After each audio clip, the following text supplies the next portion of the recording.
কারোর সাথে থাকে তাকে কোনোদিন কোনো ষড়যন্ত্র চক্রান্ত রুখতে পারে না। আমি আমার নারী শক্তি সহ আমার যুব সমাজের ভাইদের, তরুণ প্রতিনিধিদের, আমার মায়েদের, মাতৃশক্তি, নারী শক্তি না জাগিলে ললনায় বিশ্ব জাগে না। আমি সকলকে নতমস্তকে আমার কৃতজ্ঞতা জানাচ্ছি, প্রণাম জানাচ্ছি। আমি শেষবার যখন এই সাতগাছিয়া বিধানসভায় আজ থেকে ঠিক মাসখানেক আগে সভা করতে এসেছিলাম, আমি আপনাদের অনুমতি নিয়ে গেছিলাম যে ডায়মন্ড হারবারটা আপনারা সামলাবেন, আর বাকি যে 41টা লোকসভা কেন্দ্র আছে সেখানে আমি আপনাদের স্বার্থকে সামনে রেখে, আপনাদের অধিকারকে সামনে রেখে তৃণমূলের সৈনিক হিসেবে লড়াই করব। আমি গত 2.5 মাস 3 মাস ধরে রাস্তায়, কুচবিহার থেকে আলিপুরদুয়ার, জলপাইগুড়ি, দক্ষিণ দিনাজপুর, উত্তর দিনাজপুর, মালদা, মুর্শিদাবাদ, বীরভূম, বর্ধমান, হাওড়া, হুগলি, নদিয়া, সর্বত্র আমি মানুষের কাছে গেছি, সভা সমিতিতে অংশগ্রহণ করেছি। আমি আপনাকে বলছি, যত দিন যাচ্ছে তৃণমূলের উপর সর্বত্র মানুষের জনসমর্থন বাড়ছে। তবে আমি আজকে দক্ষিণ 24 পরগনায় ঢুকে গেছি। আমাদের ভোট 7ম দফায় 1 তারিখ। আগামী 7 দিন ডায়মন্ড হারবার সহ বাকি যে 3টে লোকসভা কেন্দ্র, যাদবপুর, মথুরাপুর, জয়নগর, আমি সর্বত্র যাব এবং যেখানে প্রয়োজন রয়েছে সেই বুথে ঢুকে তৃণমূলের হয়ে প্রচার পর্বে অংশগ্রহণ করব এবং প্রত্যেকটা জায়গায় মানুষের জনসমক্ষে গিয়ে মানুষের কাছে তৃণমূলের কথা বলবো এবং এই মাটি যে তৃণমূলের দুর্জয় ঘাঁটি, এটা নির্বাচনের ফল বেরোলে আবার প্রমাণ করব।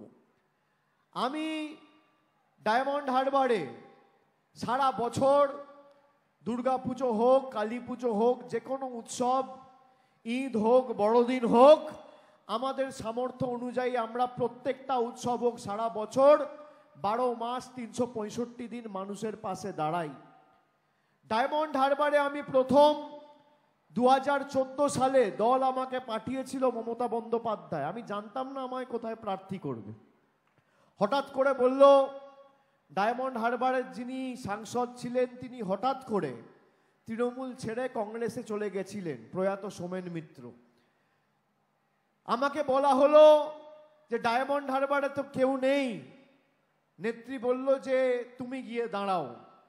আমি এলাকা চিনতাম না। আমি সাতগাছিয়া সহ ওদিকে ফলতা, ডায়মন্ড হারবারে যখন প্রচারে গেছি, প্রায় 2000 বুথ, আমি দেখছি গ্রামে রাস্তাঘাট, জল, কল কিচ্ছু নেই। যে একটু কাজকর্ম শুরু হয়েছে তাও 2 বছর 3 বছর আগে, মানে 2014-র কথা বলছি। আর 11-য় তৃণমূলের সরকার এসছে, কয়েকটা জায়গায় রাস্তার কাজ শুরু হয়েছে, জলের কাজ শুরু হয়েছে, টিউবওয়েলের কাজ চলছে। মানে মানুষের জীবন একদম বিভীষিকা। আমি গিয়ে আমার এত কষ্ট লেগেছে যে আমি কি মুখে মায়ের কাছে যাব ভোট চাইতে। আমাকে বিভিন্ন বুথে মানুষ বলেছিল যে আমরা ভোট বয়কট করব, ভোট দেবো না। তার কারণ আমরা এতদিন ধরে 30-40 বছর হয়ে গেল আমরা জল পাচ্ছি না, রাস্তা নেই, কোথাও কোনো ব্যবস্থা নেই, কোনো সাহায্য সরকারের থেকে পাই না।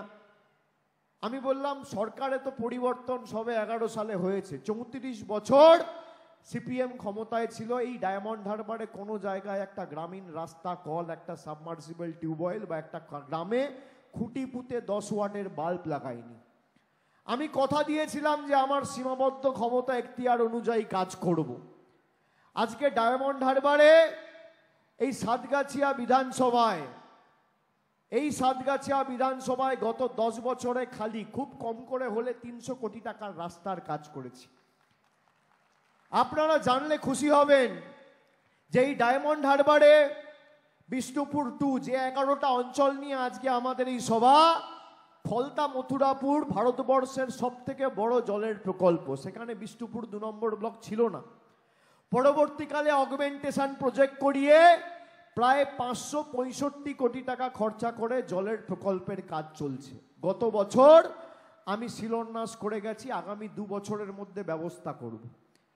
ওদিকে 1500 কোটি টাকা খরচা করে ফলতা মথুরাপুর জলের প্রকল্প কাজ করছে, যেখানে ফলতা সহ ডায়মন্ড হারবার 1, 2, কাকদ্বীপ, কুলপি এই ব্লকগুলো কভার হবে।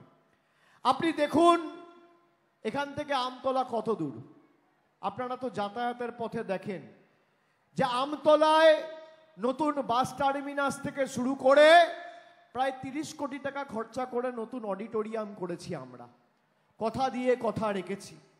আমি নবজোয়ারের সময় যখন এসছিলাম আমাকে মায়েরা বলেছিল যে এই মূল্যবৃদ্ধির বাজারকালে বাবা ঘর সংসার চলছে না। আমি তো এটা জানি, ডায়মন্ড হারবারের মায়েরা আমাকে অনেক আগে থেকে বলেছে, কিন্তু নবজোয়ারের সময় আমি যখন রাস্তায় ছিলাম 2.5 মাস, আমাকে কুচবিহার, আলিপুরদুয়ার, জলপাইগুড়ি, মেদিনীপুর, পুরুলিয়া, বাঁকুড়া, ঝাড়গ্রাম সর্বত্র বলেছে যে 10 বছর আগে যে রান্নার গ্যাসের দাম ছিল 400 টাকা, আজকে সেই রান্নার গ্যাসের দাম 1000 টাকা। 10 বছর আগে আপনি বাজারে একটা ডিম কিনতে যেতেন, একটা ডিমের দাম ছিল 2.5 টাকা, 2 টাকা, আর আজকে একটা ডিমের দাম 7 টাকা। 10 বছর আগে 1 কিলো চা পাতার দাম ছিল মোদিজি ক্ষমতায় আসার আগে 100 টাকা কেজি, আর আজকে 1 কিলো চা পাতার দাম 280 টাকা কেজি। কেরোসিন তেলের দাম ছিল 17 টাকা লিটার, আর আজকে কেরোসিন তেলের দাম 75 টাকা লিটার। মায়েরা রান্নায় জিরে ব্যবহার করেন, সেই জিরের উপর মোদি সরকার জিএসটি লাগিয়েছে 18%, আর বড় লোকদের বাড়িতে তাকে হিড়ে, সেই হিড়ের উপর জিএসটি বসিয়েছে 0%। গরিব মানুষের ওষুধের উপর জিএসটি, বাচ্চার দুধের উপর জিএসটি, বিস্কুটের উপর জিএসটি, আর সোনায় জিএসটি নেই, হিড়ে জিএসটি নেই। এই হচ্ছে মোদিজির গরিব দরদি সরকারের 10 বছরের উদাহরণ আর নমুনা। আপনি দেখুন 10 বছর আগে মুগ মসুরের দাম ছিল 60 টাকা কেজি, মুগ মসুরের ডাল, আর আজকে সেই মুগ মসুরের ডালের দাম 160 টাকা, 70 টাকা কেজি। আমরা তো এখানে আছি, বাংলায় সব মায়েরা 2,12,00,000 মহিলা লক্ষ্মীর ভান্ডার পাচ্ছে। যত বয়োজ্যেষ্ঠ 60 ঊর্ধ্বে যাদের বয়স, খালি ডায়মন্ড হারবার লোকসভায় 76,000 বয়োজ্যেষ্ঠ প্রবীণ নাগরিক প্রতি মাসে শ্রদ্ধার গতে প্রতি মাসে 1000 টাকা করে আর্থিক সাহায্য পাচ্ছে। ভারতবর্ষে কোথাও কেউ পায়নি আজ পর্যন্ত। আমরা কথা দিয়েছিলাম যে ডায়মন্ড হারবারে আমি উন্নয়ন করে দেখাবো। 10 বছরে উন্নয়নে কত টাকা খরচা হয়েছে, ব্রিজ, জল, কল, রাস্তা, অডিটোরিয়াম, বিদ্যুৎ পরিষেবা, বাস টার্মিনাস, ওদিকে মহিলা বিশ্ববিদ্যালয়, মেডিকেল কলেজ, 5,580 কোটি টাকা 10 বছরে ডায়মন্ড হারবারে আমরা খরচা করেছি। 10 বছরে 5,580 কোটি মানে 1 বছরে 558 কোটি। 1 বছরে 558 কোটি মানে 1 মাসে 45 কোটি 60 লক্ষ টাকা। 1 মাসে 45 কোটি 60 লক্ষ মানে এক দিনে 10 বছরে প্রত্যেকটা দিন 1,55,00,000 টাকার কাজ হয়েছে এই ডায়মন্ড হারবারের মাটিতে। প্রতিদিন 10 বছরে প্রত্যেকটা দিন 1,55,00,000 টাকার কাজ হয়েছে। তার মানে 1 ঘন্টায় 6,45,000 টাকার কাজ হয়েছে। আজকে যারা এসে প্রচার করছে, দুদিন আগে বিজেপি আসামের মুখ্যমন্ত্রীকে পাঠিয়েছিল এখানে বিশালক্ষীতলায় বজবস্তুতে মিটিং করতে এসেছিল। আমি তাকে অনুরোধ করব যে আপনি আসাম ছেড়ে যদি বাংলায় বসে থাকেন, তাও আপনি ডায়মন্ড হারবারে তৃণমূল কংগ্রেসের জয়ের 4 লক্ষ ব্যবধানের ভোট 1 ভোট কম করতে পারবেন না।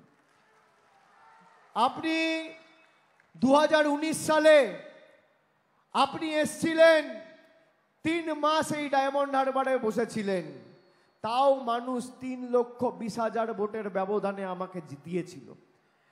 আসামের মুখ্যমন্ত্রী সভায় দুদিন আগে বিশালক্ষীতলায় যা লোকজন হয়েছে, গ্রামে জেসিবি দিয়ে মাটি কাটতে গেলে তার থেকে বেশি লোক জড়ো হয় দেখতে গেলে। এদের লজ্জা হওয়া উচিত। আর মায়েদের লক্ষ্মীর ভান্ডার এরা বন্ধ করতে চাইছে। আপনারা শুনেছেন বিজেপির নেত্রী বলেছে লক্ষ্মীর ভান্ডার বন্ধ করব, 3 মাসের মধ্যে বন্ধ করে দেবে বলেছে। আমি বেঁচে আছি, যতদিন আমি বেঁচে আছি আপনার লক্ষ্মীর ভান্ডার বুক দিয়ে আগলে রাখবে। কেউ আপনার লক্ষ্মীর ভান্ডার বন্ধ করার সাহস দেখাতে পারবে না। ভারতবর্ষের প্রধানমন্ত্রী চাইলে দেখাতে পারবে না, রাষ্ট্রপতি চাইলে দেখাতে পারবে না। যেভাবে আপনি লক্ষ্মীর ভান্ডার প্রতি মাসে শুরুতে পাচ্ছেন, প্রত্যেক মাসে বা 1 বছরে 12 মাস প্রতি মাস 3 তারিখের মধ্যে আপনি লক্ষ্মীর ভান্ডার পাবেন। আমি কথা দিয়ে যাচ্ছি। এখানে আমি বড় কাছারিতে পুজো দিতে এসেছিলাম, তার পরের দিন হঠাৎ একটা আগুন লেগে 73টা দোকান পুড়ে যায়। বিজেপির নেতা, বিজেপির প্রার্থী গেছিল রাজনীতি করতে। এই 73টা পরিবারের পাশে কে দাঁড়িয়েছে? অভিষেক বন্দ্যোপাধ্যায় দাঁড়িয়েছে। রাজনীতি আমি করি না, আমি মানব সেবায় বিশ্বাস করি, আমি মানব ধর্মে বিশ্বাস করি। আমি রাজনীতি করতে হলে ভোটের 1 মাস আগে করব, কিন্তু মানুষ যখন আমাকে নির্বাচিত করেছে, আমার একটাই ধর্ম, মানব ধর্ম। আমি ঈদের সময় প্রত্যেকটা মসজিদ কমিটিকে যেভাবে আর্থিক সাহায্য সহযোগিতা করি, দুর্গাপুজোর সময় 2000 রেজিস্টার্ড ক্লাবকে আমার সীমাবদ্ধ আর্থিক সামর্থ্য অনুযায়ী প্রত্যেকটা ক্লাবের পাশে গত 10 বছর ধরে দাঁড়িয়েছি।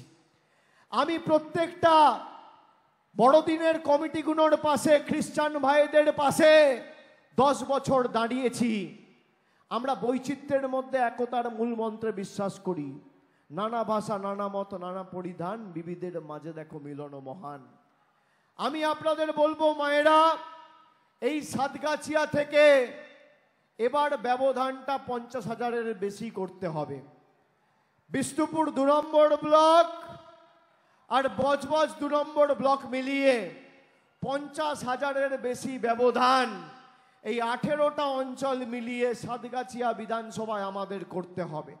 আমি উন্নয়নের ক্ষেত্রে কোনো ত্রুটি রাখিনি। 10 বছরে যদি 5,580 কোটি টাকার উন্নয়ন করি, আগামী 10 বছরে 10,000 কোটি টাকার লক্ষ্যমাত্রা আজকে এই সভা থেকে রাখছি। যে প্রত্যেক বছর 1,000 কোটি টাকার জল, কল, রাস্তা, শিক্ষা ব্যবস্থা আমরা করব। আপনি দেখুন, আপনি জিজ্ঞেস করবেন এই ডায়মন্ড হারবার লোকসভায় যদি কোনো পথ দুর্ঘটনায় কেউ মারা গেছে, তার পাশে গিয়ে 10 বছর ধরে দাঁড়িয়েছি। কোনো রাজনৈতিক দল যায়নি, সে সরকারি সাহায্য না পেলেও অভিষেক বন্দ্যোপাধ্যায় তার পাশে গিয়ে দাঁড়িয়েছে। একটা পরিবার দেখাতে পারবেন না। যদি কারোর কোনোভাবে কোনো দুর্ঘটনায় কেউ আহত হয়েছে, হাসপাতাল অবধি পৌঁছে দিয়ে চিকিৎসার ব্যবস্থা করেছি। রাত বিরাতে আগুন লেগে কারোর দোকান পুড়ে গিয়ে থাকলে তার হাতে আর্থিক সাহায্য তুলে দিয়েছি। আমফানের সময় প্রায় 60,000-70,000 পরিবারকে আর্থিক সাহায্য সহযোগিতা তুলে দেওয়া হয়েছে। শুধু তাই নয়, এমপি কাপ থেকে শুরু করে আমরা বর্ষার সময় তিরপল, শীতকালে কম্বল, প্রত্যেক দিন, প্রত্যেক ঘন্টা, প্রত্যেক মুহূর্ত আপনাদের পাশে দাঁড়িয়েছি। আগামী দিন তৃণমূলকে ভোট দেওয়া শুধু আপনাদের কর্তব্য নয়, যারা ডায়মন্ড হারবারের উন্নয়নের কর্মযজ্ঞকে স্তব্ধ করে দিতে চায় তাদের মুখে ঝামা ঘষা আপনাদের দায়িত্ব।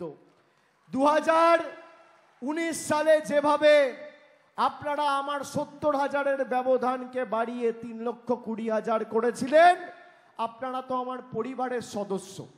আমি বারবার বলেছি যে দক্ষিণ কলকাতা যদি আমার জন্মভূমি হয়, এই ডায়মন্ড হারবার, সাতগাছিয়ার মাটি, বিষ্ণুপুরের মাটি আমার কর্মভূমি। আমার যদি জন্ম দক্ষিণ কলকাতায় হয়, আমি ঈশ্বরের কাছে, সর্বশক্তিমানের কাছে প্রার্থনা করি যে আমার মৃত্যু যেন এই মাটিতে হয়। আপনারা আমার পরিবারের লোক, নিজের মার কাছে, নিজের বাবার কাছে, নিজের ভাইয়ের কাছে, নিজের পরিবারের সদস্যদের কাছে কেউ ভোট চাইতে আসে না। আমি আপনাদের কাছে সারা বছর আমার সীমাবদ্ধ সামর্থ্য অনুযায়ী পাশে দাঁড়িয়েছি।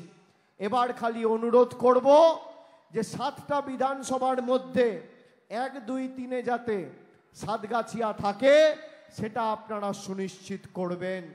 আপনারা সুনিশ্চিত করবেন যে আগামী দিন যে ডায়মন্ড হারবার ভারতবর্ষের মধ্যে কোভিড মোকাবিলা থেকে শুরু করে উন্নয়নের কাজে পথ দেখিয়েছে, 1 নম্বর হয়েছে, উন্নয়নের নিরিখেও যদি 1 নম্বর হতে পারি তাহলে জয়ের ব্যবধানেও ডায়মন্ড হারবার এবং সাতগাছিয়াকে 1 নম্বর হতে হবে। যারা ভোট চাইতে আসছে তারা বলছে অভিষেক বন্দ্যোপাধ্যায়কে ডায়মন্ড হারবার থেকে হাঁটাবো, খেদাবো। আমি তাদের অনুরোধ করব যে আমাকে হাঁটানোর আগে বা খেদানোর আগে 10 বছর কি কাজ করেছি নিঃশব্দ বিপ্লব বইটা একবার পড়ো। নিঃশব্দ বিপ্লব বইটা একবার পড়ো। এমনিতে একটার মাথায় চুল নেই, আর একটার মাথায় কয়েকটা চুল গজিয়েছে। বাকি জীবন চলে যাবে, চুল গজাবে না। বই পড়তে পড়তে বাকি জীবনটা প্রায়শ্চিত্ত করে কাটাও। বিগত দিনগুলোতে যেভাবে পাপ করে মানুষের টাকা আটকে রেখেছো। অভিষেক বন্দ্যোপাধ্যায়কে সরাবে, খেদাবে। আমি সারা বছর মানুষের হৃদয়ে থাকি, কাজ করি। এখানে হাওয়ায়, গ্রামে, প্রত্যেকটা বুথে, লতায় পাতায় মানুষের হৃদয়ে আমি রয়েছি। আমায় খেদানো অত সোজা নয়। আপনি দেখুন বিজেপি সকাল থেকে রাত অবধি আমার বাপ্পান্ত করে। তা বিজেপির সর্বভারতীয় নেতাদের এত ভয় কেন? ডায়মন্ড হারবার থেকে কে দাঁড়াতে বারণ করেছে? আমি বারণ করেছি।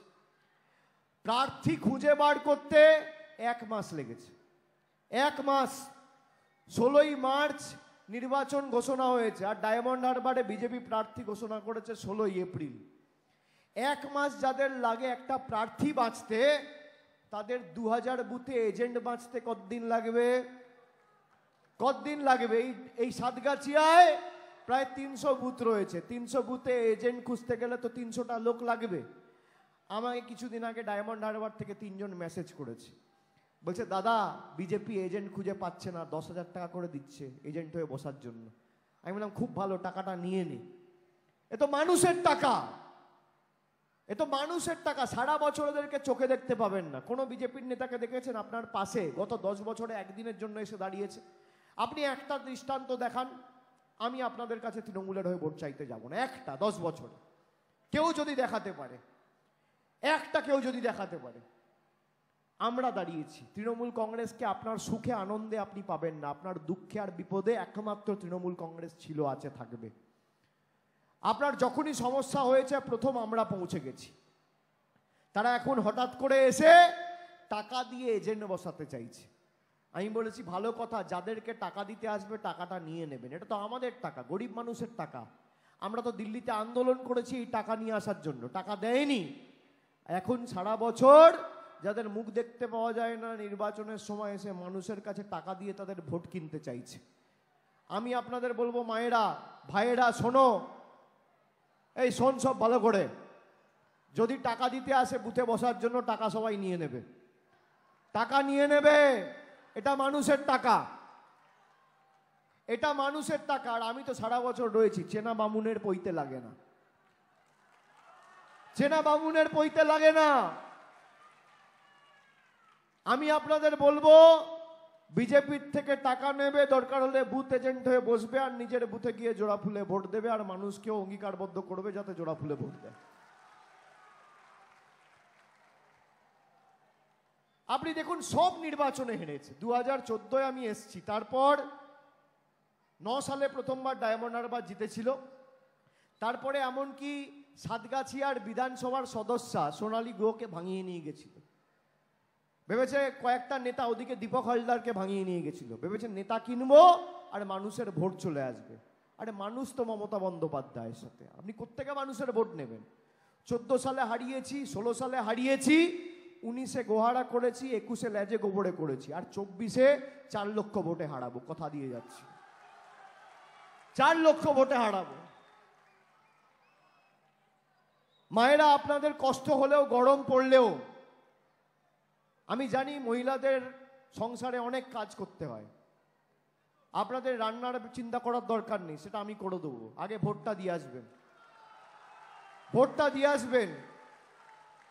চিন্তা করবেন না, দাঁড়িয়ে একদম আগে ভোট দেবেন, 2 নম্বর বোতাম টিপবেন, আর 2 নম্বরই নেতাগুলোর গালে কষিয়ে দুটো গণতান্ত্রিক ভাবে চড় মারবেন, থাপ্পড় মারবেন। আর আমি 1 তারিখ আমতলায় থাকবো, কোনো চিন্তা নেই, এমনিতেও আমাদের শান্তিপূর্ণ ভোট হয়। আর 4 তারিখ আমি আসবো সার্টিফিকেট নিয়ে আপনাদের সাথে জয়ের আনন্দ ভাগ করে নিতে। আমি আপনাদের কথা দিচ্ছি, আপনারা বিশ্বাস করুন আমার কথার উপর, যে আমি 3 মাস ধরে তো রাস্তায়, আমি সর্বত্র সভা সমিতি করেছি, মানুষের চোখের মুখের ভাষা আমি বুঝি। এই কেন্দ্রের জনবিরোধী মোদী সরকারের বিদায় আসন্ন, কেউ আটকাতে পারবে না। 1 তারিখ আপনি যখন ভোট দিতে যাবেন, তখন মাথায় রাখবেন মোদী সরকারের মেয়াদ খালি আর 3 দিন। 4 তারিখ ভোট বাক্স খুলবে, পদ্মফুলের নেতারা চোখে সর্ষে ফুল দেখবে। আর গণতান্ত্রিক ধর্মনিরপেক্ষ প্রগতিশীল সরকার দিল্লির বুকে প্রতিষ্ঠিত হতে চলেছে, যার নির্ণায়ক শক্তি হিসেবে বাংলার মানুষ আগামী দিন চালিকা শক্তির আসনে বসে কাজ করবে।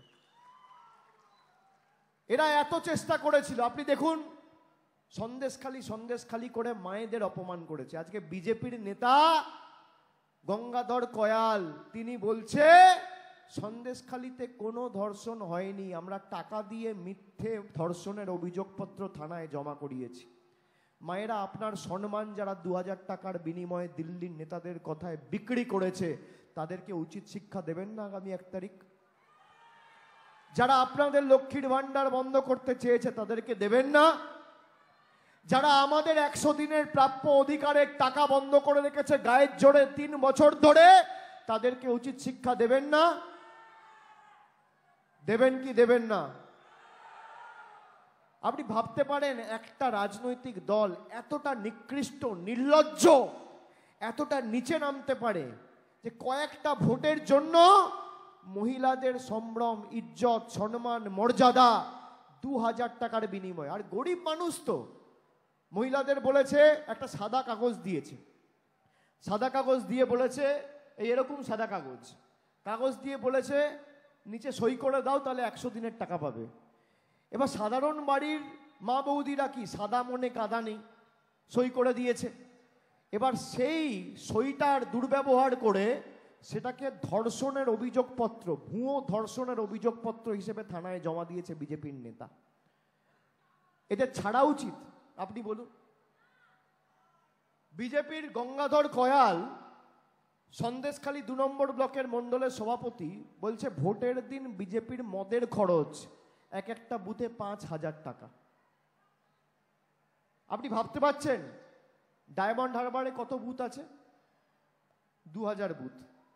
তার মানে ডায়মন্ড হারবারে ভোটের দিন বিজেপির মদের খরচ 1 কোটি টাকা। আপনি ভাবছেন 1 কোটি টাকা একটা লোকসভায় কে মদ খাবে? 1 কোটি টাকা যদি একটা লোকসভায় হয়, তাহলে 42টা লোকসভায় 42 কোটি। আপনি ভাবুন ভোটের দিন 42 কোটি টাকার মদের বাজেট, আর মানুষের বাড়ির টাকা বন্ধ, ডিম 2 টাকার 7 টাকা, আর মোদিজি বলছে আচ্ছে দিন আনে ওয়ালে। আপনি ভাবুন পায়ের নখ থেকে মাথার চুল সব 2 নম্বরই। আপনি দেখবেন আপনার পরিবারে, এই যে আমি বলছি 40 কোটি টাকার 42 কোটি টাকার মদ, আপনারা ভাবছেন কে খাবে? 42 কোটি টাকার মদ মানে কটা বোতল, কত লিটার মদ, কত গ্যালন মদ, কে খাবে রে ভাই? আমি বলবো আপনি বাড়িতে যাবেন, আপনি আপনার এলাকায় যাবেন, গ্রামে যাবেন, আপনি ডান দিক বাঁ দিক সামনে পিছনে তাকিয়ে দেখবেন আপনার পাড়ায় এলাকায় কোনো ভদ্রলোক, সভ্য লোক, মার্জিত লোক, শিক্ষিত লোক বিজেপি করে না। সব চোর, ছ্যাঁচোর, চিটিংবাজ, ঘুষখোর, পাতাখোর, 2 নম্বরই, মাতাল, সব বিজেপিতে। তাই মানুষের অধিকারের টাকা বন্ধ, আর বিজেপির নেতাদের মদের খরচ 40 কোটি। কালকে বলেছে হাইকোর্টের একাংশকে ব্যবহার করে ওবিসি সার্টিফিকেট বাতিল করে দিতে চেয়েছে। আর এরা এদের সংকল্প পত্রে বলেছে যে এরা যদি আবার ক্ষমতায় আসে, তাহলে জলকল রাস্তা নয়, শিক্ষা, স্বাস্থ্য, কর্মসংস্থান, সামাজিক সুরক্ষা নয়, এই বাবুরা নাকি ইউনিফর্ম সিভিল কোড করবে। ইউনিফর্ম সিভিল কোড মানে অভিন্ন দেওয়ানি বিধি, মানে সংরক্ষণ ব্যবস্থাটাকে তুলে দেবে। সব থেকে বেশি ক্ষতিগ্রস্ত হবে তপশিলি জাতি এবং উপজাতির মায়েরা, যাদের মমতা বন্দ্যোপাধ্যায় সরকার 1200 টাকা করে লক্ষ্মীর ভান্ডার দিচ্ছে, আর সাধারণ মায়েরা যাদেরকে 1000 টাকা করে লক্ষ্মীর ভান্ডার দিচ্ছে, মোদির সরকার তাদের পকেট কেটেই, তাদের ভাত মেরেই 1200 টাকায় রান্নার গ্যাস দিয়ে সেই টাকাটা দিল্লিতে নিয়ে চলে যাচ্ছে। একদিকে আমাদের সরকার দিচ্ছে, আর একদিকে মোদির সরকার নিচ্ছে। আপনি জানেন আমাদের আবাসের টাকা বন্ধ, আর ভারতবর্ষের রাজধানী দিল্লিতে নরেন্দ্র মোদীর বাসভবন তৈরি হচ্ছে 20,000 কোটি টাকা খরচা করে, 20,000 কোটি। আর গরিব মানুষের 1,20,000 টাকা বাড়ির জন্য বন্ধ করে রেখে দিয়েছে। আমি বলুন তো, আপনাদের বলেছিলাম আমি শ্রদ্ধার্ঘ্য করে বার্ধক্য ভাতা দেবো, দিয়েছি কিনা? দিয়েছি কিনা? হ্যাঁ কিনা? আমি বলেছিলাম লক্ষ্মীর ভান্ডার, আপনারা যে কথা আমাকে বলেছেন লক্ষ্মীর ভান্ডার বাড়ানোর কথা, আমি মুখ্যমন্ত্রী অবধি পৌঁছে দিয়ে আমার সীমাবদ্ধ সামর্থ্য অনুযায়ী চেষ্টা করব যাতে আপনার লক্ষ্মীর ভান্ডার দ্বিগুণ হয়। হয়েছে কিনা? আমি বলেছিলাম দিল্লিতে যাব, সর্বাত্মক আন্দোলন সংগঠিত করে আপনার 100 দিনের অধিকারের টাকা নিয়ে আসবো, নইলে বিকল্প অর্থের ব্যবস্থা করব। আজকে 100 দিনের বঞ্চিত শ্রমিকরা অ্যাকাউন্টে টাকা পেয়েছেন কিনা? আর একটা কথা আমি আপনাদের আজকে বলে যাচ্ছি এই সভা থেকে, আমার ডায়মন্ড হারবার লোকসভা কেন্দ্রে ডায়মন্ড মডেল সব জায়গায় বলেছিলাম যে আমরা এই বছর শেষের আগেই যারা আবাসের জন্য আবেদন নিবেদন করেছেন, প্রকৃত যাদের বাড়ির প্রয়োজন, গরিব মানুষ যাদের সত্যি মাথার ছাদের প্রয়োজন, তাদের আর্থিক সাহায্য আমাদের রাজ্য সরকার করবে। আজকে আমি আপনাদের কথা দিচ্ছি, রাজ্য সরকার 31শে ডিসেম্বর 2024 অর্থাৎ এই বছর শেষের আগে প্রথম কিস্তির টাকা ডায়মন্ড হারবার লোকসভা কেন্দ্র থেকে যারা বাড়ির জন্য আবেদন করেছেন, তালিকার আবাস প্লাসে যাদের নাম রয়েছে, সবাইকে বাড়ির প্রথম কিস্তির টাকা আমি এই বছর শেষের আগে পাঠিয়ে দেওয়ার ব্যবস্থা করব, আমার গ্যারেন্টি। শ্রদ্ধার্ঘ্য বলেছিলাম 2 মাসে করেছি, নভেম্বরে বলেছি, জানুয়ারিতে শ্রদ্ধার্ঘ্য পেয়েছেন, ফেব্রুয়ারিতে পেয়েছেন, মার্চে পেয়েছেন, এপ্রিলে পেয়েছেন, মেতে পেয়েছেন, আবার জুনের 1, 2, 3 তারিখের মধ্যে পেয়ে যাবেন। আমি আপনাদের বলছি যতদিন আমি আছি, বেঁচে আছি, চিন্তা করবেন না। আমি যতদিন আছি আপনার অধিকার থেকে আপনাকে কেউ বঞ্চিত করতে পারবে না। আমার মৃতদেহের উপর দিয়ে যেতে হবে যদি করতে চায়। আমি আপনাদের সবাইকে ফিরতে হবে প্রায় 7টা বাজে এবং লোক এত হয়ে গেছে, রাস্তা প্রায় বন্ধ। আমি বক্তব্য দীর্ঘায়িত করব না, আমি আবার আপনাদের সাথে মিলিত হব। আসা যাওয়ার পথে রোজই প্রায় দেখা হয়, 2-4 দিন 10 দিন অন্তর অন্তর তো আপনাদের সাথে দেখা হয়। এই রাস্তা দিয়ে তো আমি প্রায়ই যাই এবং মায়েরা দুধারে দাঁড়িয়ে থেকে আমাদের উপর পুষ্প বর্ষণ থেকে শুরু করে উলুধ্বনি শঙ্খধ্বনি দিয়ে আমাদের আশীর্বাদ করেছেন। আমি আরেকবার আজকে সাতগাছিয়ার মায়েদের, বোনেদের সবাইকে নতমস্তকে আমার প্রণাম জানিয়ে, সবাইকে শুভেচ্ছা জানিয়ে, আমার কৃতজ্ঞতা জানিয়ে, আমি যদি মাথা নত করতে হয় আমার মায়েদের কাছে করব, ভাইদের কাছে করব। আমার মাথা নত যদি হয় সাধারণ খেটে খাওয়া মানুষের কাছে হবে, দিল্লির স্বৈরাচারীদের কাছে আমি মাথা নত করব না। এত চেষ্টা করেছে, ধমকে চমকে আমার বয়স্ক মা বাবাকে ছাড়েনি, আমার স্ত্রীকে দিল্লিতে ডেকে বারবার ইডি দিয়ে হেনস্থা করেছে, বারবার আমাকে কখনো দিল্লি কখনো কলকাতায় 12 থেকে 15 বার ইডি সিবিআই ডেকে পাঠিয়েছে, ধমকে চমকে বাড়িতে বসানোর চেষ্টা করেছে। আরে গলাটা কেটে দিলেও জয় বাংলা বেরোবে, তৃণমূল কংগ্রেস জিন্দাবাদ বেরোবে। আমরা অন্য ধাতুতে তৈরি, আমরা অন্য ধাতুতে তৈরি। তুমি আমাকে ধমকাবে চমকাবে, তোমাদের শেষ দেখে ছাড়বো, শেষ দেখে ছাড়বো। আমি আমাদের অঞ্চলের যারা প্রধান আছে, উপপ্রধান আছে, বুথ সভাপতি আছে, অঞ্চল সভাপতি আছে, আমি বলবো বুথে বুথে যান। আমরা প্রতি বছর নিঃশব্দ বিপ্লব প্রকাশ করেছি, ভোটের আগে নয়, 10 বছরে, কোভিডের 1 বছর আর নির্বাচনের 1 বছর, 2 বার ছাড়া 8 বার প্রকাশ করেছি। এই কর্মসূচি ধরে ধরে বুথে যান আর কিভাবে আমরা শ্রদ্ধার্ঘ থেকে শুরু করে লক্ষ্মীর ভাণ্ডার থেকে শুরু করে সাধারণ মানুষের পাশে দাঁড়ানো সারা বছর ধরে করে কোভিডের সময় আমফানের সময় মানুষের পাশে দাঁড়িয়ে মানুষকে বলুন, এবং প্রত্যেকটা বুথ থেকে তৃণমূল কংগ্রেসের জয়ের ব্যবধান সুনিশ্চিত করতে হবে। প্রত্যেকটা বুথ থেকে যারা বুথের দায়িত্বে রয়েছেন প্রত্যেকটা বাড়িতে গিয়ে মানুষের কাছে পৌঁছাতে হবে। কারোর কোনো সমস্যা হলে আমি বুথ সভাপতিদের বলবো আমার অফিসের সাথে, কার্যালয়ের সাথে, আমতলা অফিসের সাথে সরাসরি আপনাদের যোগাযোগ রয়েছে। আমার অফিসে গিয়ে জমা দেবেন কোথায় জল প্রয়োজন, কল প্রয়োজন, রাস্তা প্রয়োজন। আমি 3 মাসের মধ্যে ব্যবস্থা করব, আমি কথা দিয়ে যাচ্ছি। কিন্তু বুথে বুথে গিয়ে মানুষকে বলতে হবে। আর বৈষম্যের রাজনীতি আমরা আমতলায় করতে দিইনি। 2019-এর আগে এখানে দাঙ্গা করতে চেয়েছিল সাতগাছিয়া, আপনাদের মনে আছে? বিজেপির নেতারা ঢুকে দিল্লির সংবাদ মাধ্যমদের এনে দাঙ্গা করতে চেয়েছিল, করতে দিইনি। আমাকে দিলীপ দা থেকে শুরু করে তখন যারা প্রতিনিধি ছিলেন সবাই বারণ করেছিলেন পঞ্চায়েত স্তরে যে আপনি যাবেন না। আমি সেই দিনকে বুথে ঢুকেছি, আমি মানুষকে বলেছি আপনি চিন্তা করবেন না, আমি যতদিন আছি এই এলাকা অশান্ত হতে দেবো না, করতে দিইনি। আমি আবার আপনাদের বলছি এলাকার শান্তি শৃঙ্খলা সভ্যতা কেউ নষ্ট করতে পারবে না। আপনারা যেভাবে অতন্দ্র প্রহরীর মতো সারা বছর তৃণমূলের সাথে থেকে উন্নয়নের জয়যাত্রাকে অব্যাহত রেখেছেন, আগামী দিন যাতে ব্যতিক্রম না হয় সকলকে অনুরোধ করব। আর মায়েদের আরেকবার আমার প্রণাম জানিয়ে, কৃতজ্ঞতা জানিয়ে সকলকে নতমস্তকে শ্রদ্ধা নিবেদন করে আমার বক্তব্য শেষ করছি। জয় হিন্দ, বন্দে মাতরম।